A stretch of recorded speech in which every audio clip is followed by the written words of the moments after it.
Looking at a balanced chemical equation might initially give you the impression that all of the particles are balanced on both sides of the reaction arrow.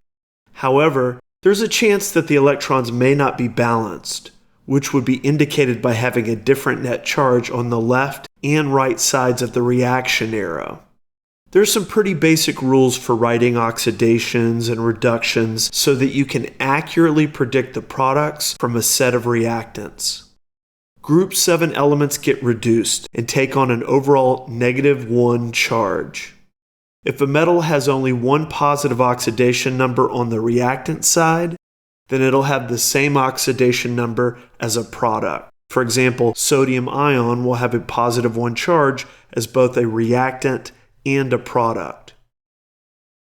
Reductions of concentrated nitric acid lead to nitrogen dioxide. However,